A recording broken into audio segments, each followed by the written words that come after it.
নাশকতা ঠেকাতে বাড়তি নিরাপত্তা নেওয়া হয়েছে গাজীপুরে। আরও জানাতে গাজীপুর থেকে যুক্ত হয়েছেন সহকর্মী ইফতেখার রায়হান। ইফতেখার, এই মুহূর্তে আমাকে একটু জানাবেন যে গাজীপুরে যৌথ বাহিনীর অভিযান আজ চলছে কিনা, আর সবশেষ সেখানে আপনি সরজমিনি থেকেই বা কি দেখছেন?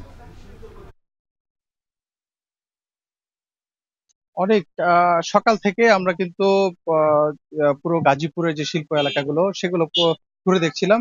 তবে এখন পর্যন্ত কিন্তু আমাদেরকে আমরা কিন্তু যৌথ বাহিনীর যে টহল কিংবা তাদের যে অভিযান সেসব সেরকম কিন্তু কোনো চিত্র কিন্তু আমরা এখন পর্যন্ত দেখতে পাইনি।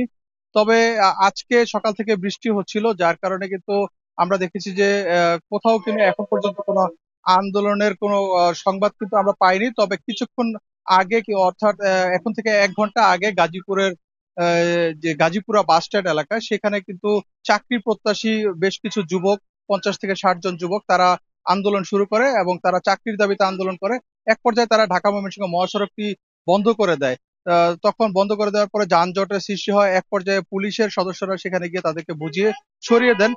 ঠিক পরক্ষণে কিন্তু তারা পার্শ্ববর্তী একটি মাস্কো একটি গার্মেন্টস রয়েছে, সেই গার্মেন্টসে গিয়ে তারা সেই গার্মেন্টস এর দিকে লক্ষ্য করে ইটপাটকেল নিক্ষেপ করে। পরবর্তীতে সেই গার্মেন্টস এর যারা শ্রমিক রয়েছেন এবং নিরাপত্তা কর্মী রয়েছেন তারাও তাদেরকে পাল্টা ধাওয়া দিলে সেখান থেকে একজনকে তারা আটক করে রেখে দেয়, তাদের ওইখানে আটক করে রাখেন এবং বাকিদেরকে কিন্তু ধাওয়া দিয়ে কিন্তু ছত্রভঙ্গ করে দেন। এই সংবাদটি আমরা পেয়েছি।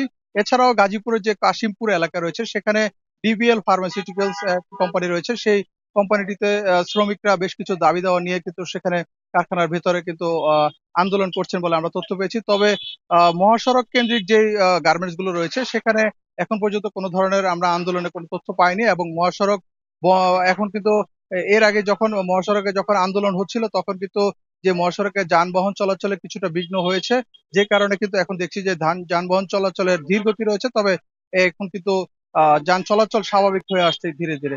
এবং একটি বিষয় জানিয়ে রাখি যে পোশাক কারখানাগুলোতে নিরাপত্তার যে হুমকিটি ছিল, অর্থাৎ গত কয়েকদিনের আন্দোলনে আমরা দেখেছি যে বহিরাগত শ্রমিক সেজে কিন্তু তারা বিভিন্ন কারখানাগুলোতে হামলা চালাচ্ছিল। তো সেটি কিন্তু নিরসনে আজকে কিন্তু আমরা দেখেছি যে আইন শৃঙ্খলা বাহিনীর যারা পুলিশ সদস্য রয়েছেন তারা বেশ তৎপর রয়েছেন। তো এই ছিল আমার কাছে গাজীপুর থেকে সবশেষ তথ্য। অনেক